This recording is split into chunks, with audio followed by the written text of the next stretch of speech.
Hey, this is Jamey Stegmeyer with Stonemaier Games, and in today's top 10 video, I'm going to talk about 10 games that are laborious and difficult and time-consuming to set up, but totally worth the extra effort.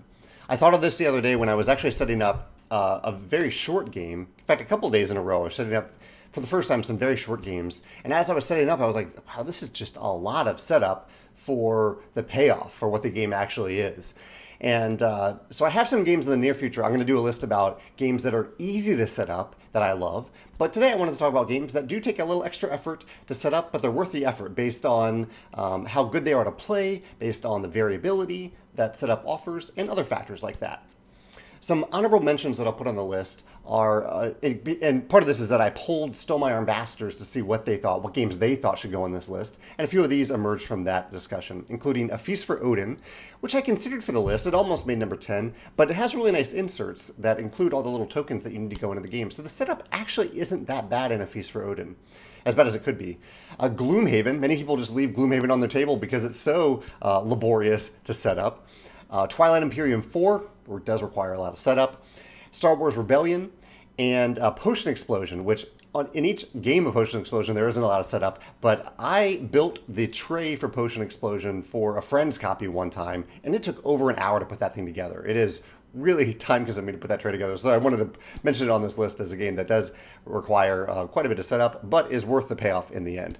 But that's just initial setup, not every game. So to start off my top 10 list, I'm going to go with my old school copy of Stratego, a last minute addition to this list, because and Stratego is a two-player game. Here's a nice picture on the box. Remember when boxes included photos of people playing the games? This shows the setup for Stratego because you are putting out, I think it's like 40 different tokens facing only towards you at the beginning of the game. And this is a huge part of the game. The setup itself is a big part of the game because you are setting up your army and how you are planning to protect your flag and go find your opponent's flag and take out their units. And so a big part of the game of Stratego is the setup itself, and it takes a long time. But it's fun the whole time. It's really fun to do that setup and to try to put yourself in the opponent's shoes and get that setup right so that you can have a great setup for the game. And so much of the game requires and relies on that setup that I definitely wanted to mention it on this list. So that's Stratego, the number 10 game on the list. I don't think this would be nearly as good if there was always a preset setup because there's so many interesting decision points in how you set up Stratego. That's my number 10. My number 9 favorite game that is a bit laborious to set up is, what did I put on here? Look through my notes here. Castles of Mad King Ludwig. This is one where it's not, well, actually it is part of replayability. In Castles of Mad King Ludwig, you have to set out a bunch of different piles of tiles at the beginning of the game, but if you have the expansion, you need to pull out certain tiles if you want to play the core game. That's a little part of it. But you're also kind of stacking the deck a little bit where you only have a certain number of cards in the deck or the game will run a bit long. We made that mistake a few times where we just shuffle the entire deck of cards that links to the tiles as you play each round. So that requires a little bit of setup, but mostly it's just putting the tiles in different stacks and shuffling each stack of tiles. Tiles don't shuffle particularly well. Beyond that, there isn't a lot of replayability gained by the setup in Castles of Mad King Ludwig. The replayability comes from that deck of cards and from the different values placed by the master builders during the game. But it does take a little bit of time to set up, and even with a nice organizer, you still have to shuffle those tiles, which requires setup. So Castles of Mad King Ludwig, I think, is worth the setup. I think it's good to shuffle the tiles. I think that's important.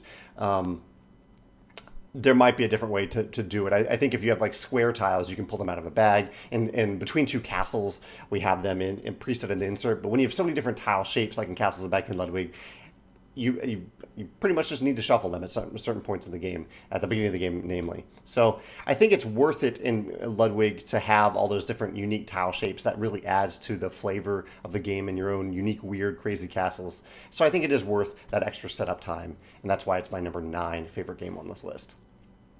My number 8 favorite game, this is a bit of a cheat. I included 2 games here because they're here for the same reason, which is Clans of Caledonia and Terra Mystica. Both have player mats that require quite a bit of setup because you're putting a bunch of tokens on very specific places on the player mats. You're covering up stuff on your mat because your income is determined by what is revealed throughout the game. So as you're pulling tokens off during the game and putting them on the board, you're revealing income that you'll get at the end of each round or the beginning of each round. So I love these player mats. I love the mechanisms behind the player mats, but they do take a little bit of time to set up. Inside, we do the same thing. We have player mats where you're putting a bunch of stuff on the player mat at the beginning of the game. That can take a little while to set up at the beginning of the game when you play. But I think it's worth the effort in all these games because it is really gratifying to pull things off that mat, put them on the board, and increase your income. So that's why Clans of Caledonia and Terra Mystica are tied for number 8 for the same exact reason. Number 7 on the list is Seven Wonders itself. This is a game where I wonder a little bit if the setup is entirely necessary for what it adds to the game. But I trust the designers. They've obviously made an amazing game, and I love Seven Wonders, so it is probably worth it. But I have really enjoyed playing it on Board Game Arena recently where it does all this setup for you. Most of the setup in Seven Wonders comes from removing cards based on the player count. So you have these decks of cards. If you have the maximum number of players, for most of those decks, you can just shuffle them together. But if you have less than 7 players, I believe, I think it starts at 6 players, you have to remove certain cards, and that goes for every player count. It's done for balance reasons, but it does take a bit of time, and so it's much faster on a digital version. In addition to that, in the third age of Seven Wonders, you are creating variability in the game by putting in different guild cards into the deck, which takes another extra effort to pull off. I think it's worth it. That's why the game's on this list. I love Seven Wonders. I think it's worth the extra setup time, but it certainly does add to the setup time. And you can see the difference if you play it on Board Game Arena. The game is like 10 or 15 minutes compared to the in-person version of Seven Wonders, which usually takes around 45 minutes. But I think it's worth it for what that variability, that extra setup adds to the balance of the game and the variability of the game in the third age. So that's Seven Wonders at my number 7 slot on this list. My number 6 favorite game is a new play for me, and that is High Rise. High Rise is a game with a long one-way action selection track, which means that you can choose any action ahead of you on this track that's not already occupied by another player. And when you do, you're passing up all the other actions that you could have taken. You can't go back, but you are possibly jumping forward to an action that you really want. There's a long track in this game. Here's a little part of it on the back of the box here. And during setup, you are some spots, some action spaces on the board are set, but a lot of them are variable. There's a basic setup where you're always using the same tiles. There's a standard setup and a long game where you're using a mix of tiles that you're mixing up together and putting them on the board at certain spots. There's a lot of setup that goes into putting this board down on the table. There's also decks of cards that you need to shuffle. There's cards you need to put around the edge of the table. But I think it's all worth it. It's a really, really great game. I love this mechanism of the one-way action track, and adding a variability to it by mixing up these tiles is really good. I think it really helps the game's replayability. I think it's a fine balance here, and High Rise walks that fine line in having some things that are just pre-printed on the board, because they could have pre-printed every action space on the board and just had it set, and you could still have plenty of variability from game to game based on other things, maybe the cards in your hand or other cards on the table. But I think that it walks that line well in adding just a little extra variability in the tiles that you put out, and I think it's worth it in the end for High Rise. That's my number 6 on the list. My number 5 favorite game that is a bit laborious to set up, but worth the extra effort. I'm stalling here because I'm looking at my sticky note on the, here we go, Orleans. Yeah, Orleans, I almost want to switch this with High Rise, because Orleans, the one part of the game that is, that I don't love, because I love Orleans. Orleans is a bag building game, one of the best bag building games. There's only one other one on this list, because I do love these two games. But the thing that is really tough about Orleans is the setup of the map.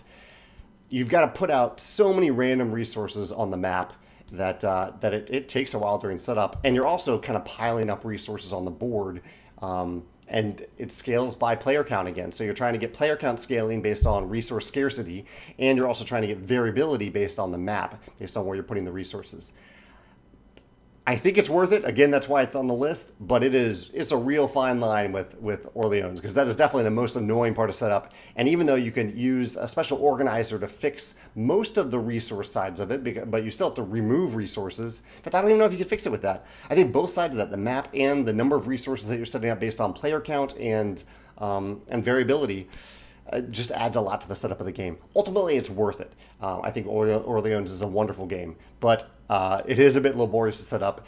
And hopefully I think that that variability added by the different positions of the resources on the map and the information that you have up front about where those resources are is worth it. Because another way they could have done it is just say, the first time you get to this location, put a cube there, add something to the map, put a cube there, or randomly draw a resource from the bag to see what you got. But in doing so, you remove the decision space of deciding which resource is the target if you make that a random element instead of a known element as you scan the map at the beginning of the game and throughout the game. So I think it's worth it. That's why Orleans is my number 5 game on this list. My number 4 game on this list is somewhat similar, and that is Marco Polo. Half of the Marco Polo board, the Voyages of Marco Polo, half of this board is also a map, and a lot of the things that you're doing in the game are moving around on the map, unlocking new actions as you explore, and gaining special one-time benefits and special residual benefits. And all those things, or almost all of them on the map, are variable. You're placing tiles on this map at the beginning of the game to determine the variable actions, the variable benefits, the variable income, and I believe in most actions there's 2 different tiles, so it's creating that dual variability of not just putting one tile there, but multiple tiles on the actions on that map on Marco Polo. It does add to setup, but at least it's just one part of the board and it's just a tile, so it doesn't actually take that much longer to set up. I do think it's pretty close to, like, whenever I have to set up Marco Polo, I end up inevitably thinking, why didn't they just print a little bit more of this on the map? That would have been nice. But I think the game has legs partially because of the variability of that map and how it's a little bit different every time you play. So that's why Marco Polo, Voyages of Marco Polo, is my number 4 game on this list. My number 3 favorite game that is a bit laborious to set up is the Quacks of Quedlinburg. I mentioned that I had another bag building game on this list, and this is the one. And the thing that Quacks does so well is that the resources, or the resources that you're putting in your bag and drawing from your bag, the ingredients, are essentially they are the same every game. So they have a static element. I like games that have some static elements. The resources are the same, your starting resources are the same, but what those resources mean, or at least what most of them mean, changes from game to game. They are associated with tiles that say, in this game, this resource means this thing. So with one set of components, they are able to add a ton of variability to the game, even just by, like, if you had everything the same except you change the meaning of one of those tokens one game, it is a different game than if you had the other side of that tile flipped. But in most games, there's a pretty wide variety of how those tiles come out in relation to the resources. So I think that is really, really clever that they had this simple resource and there's no text on the ingredients. They're just little tokens. So again, they've removed language dependence. They've removed a lot. They've made it very simple. The token means this, or the token has no meaning until you apply it with a tile. In Quacks of Quedlinburg, I think that's a really, really neat way to make a bag building game, to apply different meanings to these tiles, to these ingredients throughout the game using the tiles. So I totally think, even though it does require extra setup at the beginning of the game, it's mostly just dumping out the tokens onto the table or using little resource containers and then assigning the tiles to them. It does take a little while, but I think it's totally worth it for the replayability in the end. And that is the Quacks of Quedlinburg at my number 3 slot. My number 2 favorite game that takes a while to set up, but I think is totally worth it as a result, is the game that I mention all the time, and that is Clank. So Clank is a game is a deck building game about dungeon delving and dungeon crawling. You're crawling your way through a dungeon to get to various treasures that are known. You know where certain artifacts are on the board. However, there's a lot that you don't know, and I think that is important in any dungeon crawl game where you are venturing into the unknown. You're picking up treasures that you don't know what they are.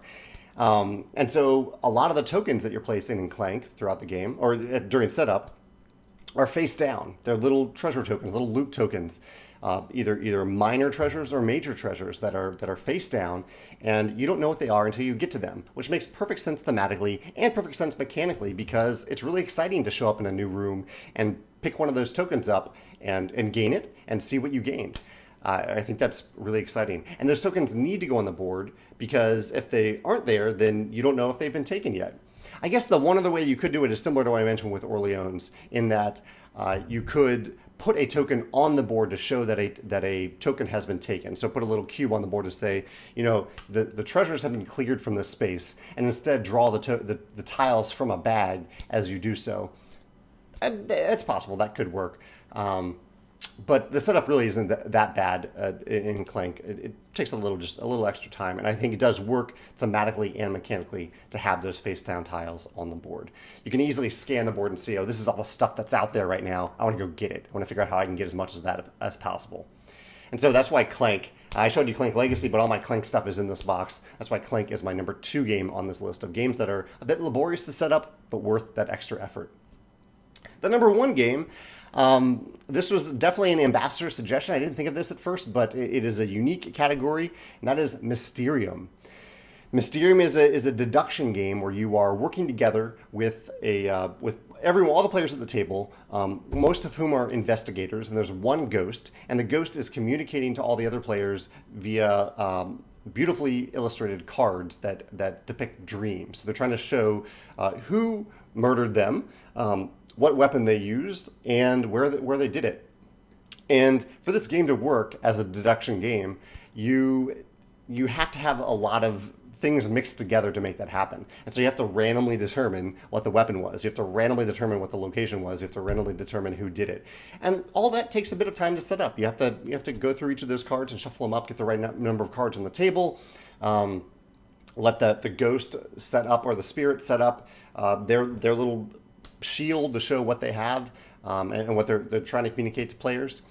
It takes a little bit of time, but I think it's totally worth the effort. The game, A, wouldn't function without all of that, and B, it just adds to the mystery of the game. You need that mystery in the game. You need that sense of deduction for the game to work at all. So I thought Mysterium, and it's just a wonderful game. I really, really enjoy playing Mysterium. So I thought it deserved the number 1 game on this list. Although I should say that this list is, I mean, like all these lists, they're very subjective. But I almost just went with a 10 games list rather than a top 10 games list, because this isn't necessarily a list of my favorite games in any particular order. It's just kind of in relation to the setup required and how much it's worth that extra setup and that unique setup for the payoff that the game provides.